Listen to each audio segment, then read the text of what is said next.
So this is the Widow Queen.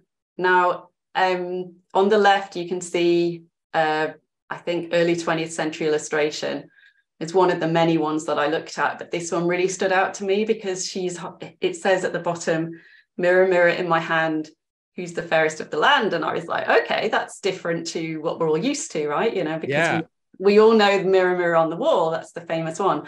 And Heather literally had me change the way that I wrote it because she had such a great idea about this. When I saw the image also of the queen holding the mirror in her hand, I thought, this is amazing. She's holding a cell phone. Like she's literally taking a selfie. And I realized that this, for now, at least, this was really the most powerful way to present the story. So it was a great change. Yeah, so that's right. So it was like, there's really at first it was like, there's really something about this that I need to pay attention to. And then eventually I realized, and I was like, okay, so we're living in the age of narcissism, clearly. And, you know, we're all captivated by these devices. And I know a lot of people have made comparisons between phones and mirrors. I think Paul Kingsnorth was talking about it recently. And I started to think about it. I was like, yeah, so let's think about kind of the whole social media thing and how is that like a kind of feedback loop? And I'm on Instagram, and, you know, now and again I put up a design or picture that I've done or something. Basically what you're doing is you're kind of looking for, you know, oh, did anyone like my picture? Let's have a look. You know, it's like a little bit of affirmation, right? So yeah, you're asking who's the mirror, who's the fairest. Yeah, the fairest? Okay. And what Instagram does, which is really dark, is it when you first join, it shows you a lot of the things that you want to see. But as time goes on, it starts pushing more and more ads at you, right? So it starts to become undermining. And, you know, these days, if I go on, I just get told, you know, that I'm kind of old and wrinkly and all of that stuff because they know I'm 45.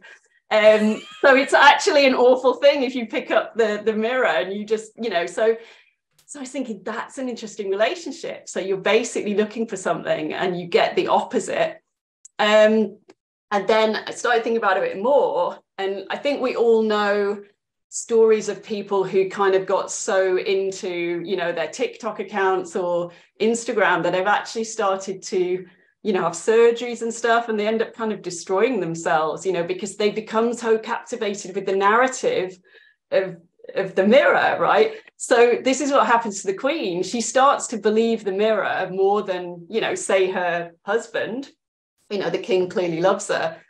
But again, the danger we have in the modern world is we're not seeking affirmation from our families. We're actually seeking affirmation in the algorithms. Yeah. And so there's this very dangerous kind of thing that can happen that can destroy you. And I thought, okay, so that's maybe this is one of the reasons we're making Snow White now, because all of these themes are so kind of present. And in our version, I really did try to push that.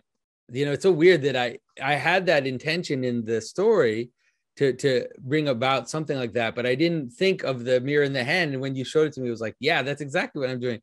And so the idea is that the queen, you know, ultimately ends up destroying herself. She ends up destroying herself through this obsession that she has with finding out who's the most beautiful. And so that image of the person, you know, looking in their phone or whatever, obviously it's not just that, but that's a good example of what's going on, looking in their phone and then becoming obsessed with the tropes of beauty, like you said, to the point where they will destroy their faces, destroy their body, or become caricatures of humans. Sometimes it's not just, it's like even these all these like makeup tutorials where, you know, people, you can see like they're just caking it on in a way that looks good on the phone, but you can tell even looking at in the photo that if I saw this person in real life, I would run away from them, like with all their like really strong lines on the nose and all that. It's like it's this living for the mirror, like it's wild. It's like transforming yourself for the way that the phone takes a picture of you. Yeah, because you're so captured by the mirror, and then that's what these images show, that she's, you know, we never really see her interacting with humans. We only see her staring into, you know, well, she's staring into the mirror or staring eventually at the apple, which becomes the kind of you know, the end of things. Yeah. So yeah, that was a really fun thing to kind of weave through it.